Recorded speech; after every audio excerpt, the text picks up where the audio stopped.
You know, it's fitting that the characters talk a lot about critics in this movie, considering both of them are quite critical towards each other.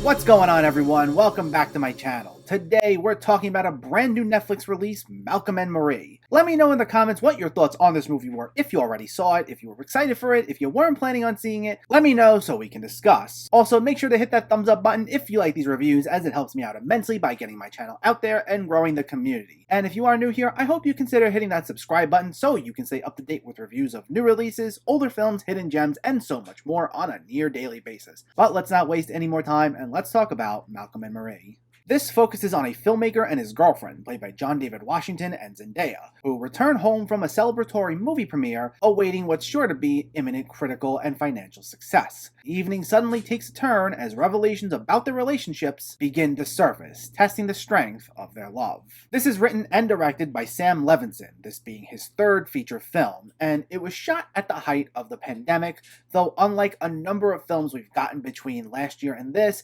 it's not a pandemic-centered movie, and there is no mention of it whatsoever.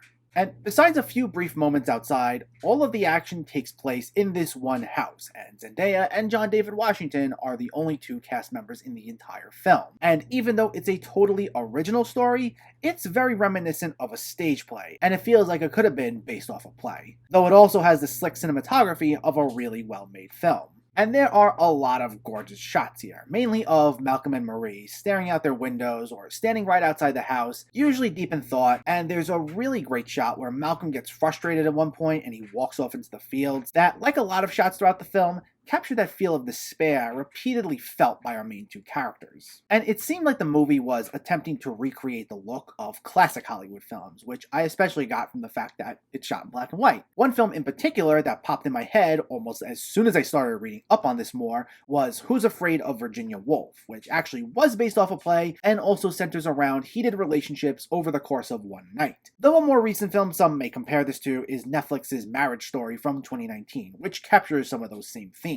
And I will say, both Zendaya and John David Washington do an excellent job conveying the emotional intensity of this rapidly deteriorating relationship. I thought their chemistry was on point here. The way one wouldn't miss a beat right as the other finished their sentence in these very fast back and forth exchanges was excellent. And the way their night would go would be, things would get intense between them, they'd explode into this argument, then things would calm down as they try making up, and we get 5 minutes or so that seems like they're good with each other, and it would be this little reprieve after these long stretches of them arguing, but then they'd bring something else up that was bothering them, and things would fire right back up again. There will be a sense of relatability for those especially who have been in relationships that weren't exactly the best because of the way in which these problems get discussed. When the night starts off, Marie is clearly pissed off at first, keeping her distance a bit from Malcolm. And we find out early on that Malcolm didn't thank her in his speech, and she mentions how she kept hearing it from everyone else the entire night as if they were rubbing it in her face. And even though that instigates the first of many arguments between them, we find out that it's not just about him not thanking her. It was simply the tip of the iceberg, and one thing after another, more problems arise and are brought out into the open. And I'm sure we've all been there before with someone, where a bunch of things about this one person annoy the crap out of us, and we keep brushing it off, and then finally, they do one thing that's seemingly insignificant, but it really sets us off, and then a slew of grievances start flying out, and even though it seems like you're mostly furious over this one small thing, it's really a buildup over a period of time. And how this is framed is that you're not necessarily asked to take one side over the other. While it's Marie's issues with Malcolm that sets everything in motion, we find out that they're two very flawed individuals, both with their own histories of troubles. And those problems aren't highlighted like one's more wrong than the other, or that either of them are really bad people. Another thing highlighted here is how the film will repeatedly take shots at film critics, with Malcolm frequently going on rants about them in very long monologues. He especially hones in on one white critic who tries looking into his experiences as a black man and winds up trying to give this film a whole new meaning that really wasn't there. And that causes him to go off on critics in general, especially about how they look too deep into certain films, and Marie even joins in at one point, jokingly making up what one write-up might sound like. Now, this can rub some people the wrong way, It's even been hinted at in articles that the reason for including so many dunks on critics was that Levinson was alluding to the reception of his previous film, Assassination Nation, which I really didn't like. We'll just leave it there. That's a story for another day. Though some people seem to think Levinson may have taken the criticism from that film a bit too personally, and it manifests itself here with Malcolm's repeated shots at film critics. But I actually really like this part of the film, as I've seen firsthand people really grasping at straws when it comes to finding meaning in film. Like, of course, there are plenty of movies that have brilliant thematic elements layered in there, but there are also plenty of films that you just need to take at face value. And I've seen plenty of people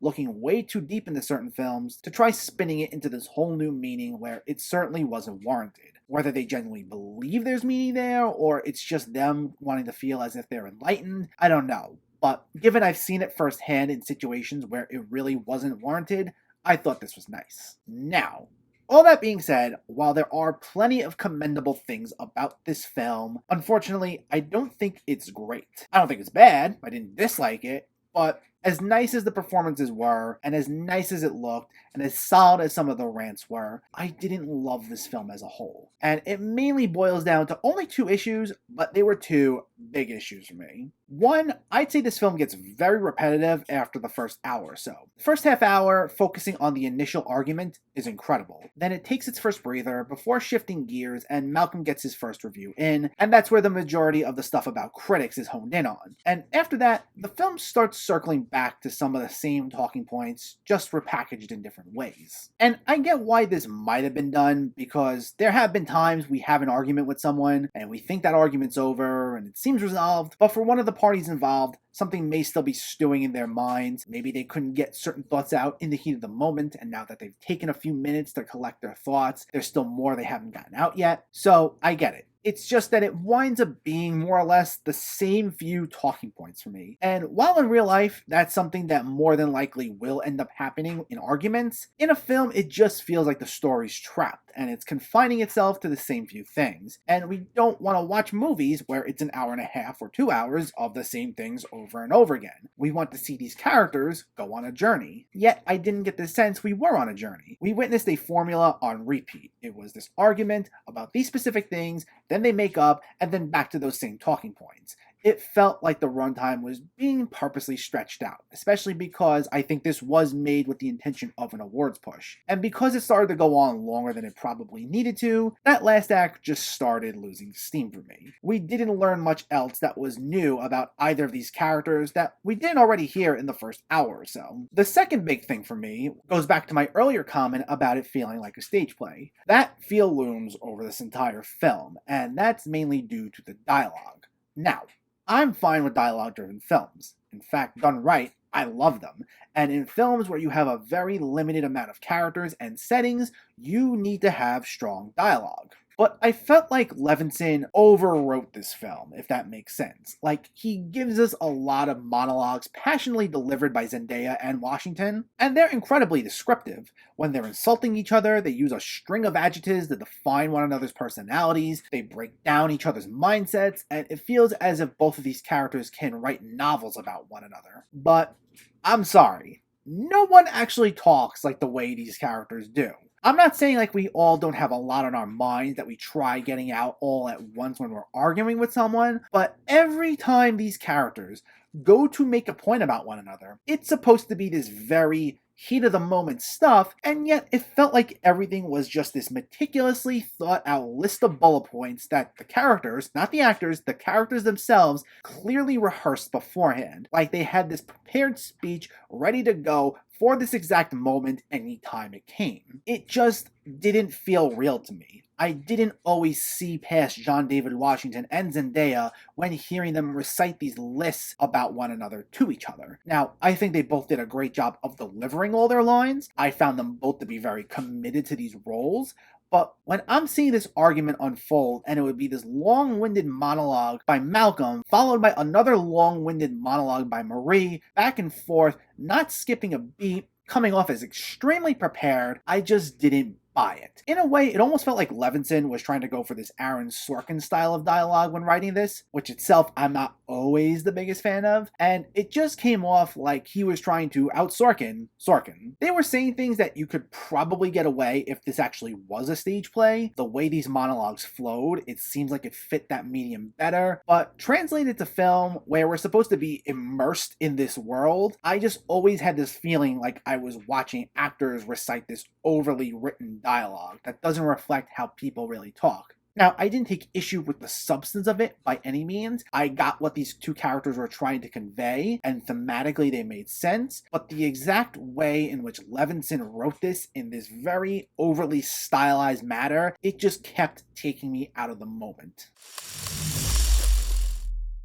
This wasn't bad. I didn't love it, but it wasn't bad. I will say, there's a lot that's commendable here, from the cinematography, the fun swipes at people who look way too deep into films, as well as John David Washington and Zendaya's performances. However, the film felt a bit repetitive, as its second half just rehashed a lot of the same talking points as the first half, and we didn't learn much else that was new about these characters, on top of the fact that Sam Levinson honed in so much on filling the movie with these very long, stylized monologues that he also forgot to make sure they actually sounded like how people really talk. Like I said, while I liked how committed everyone was here, and I thought the performances were great, I never felt like I was totally immersed in this world. So, I thought it was fine.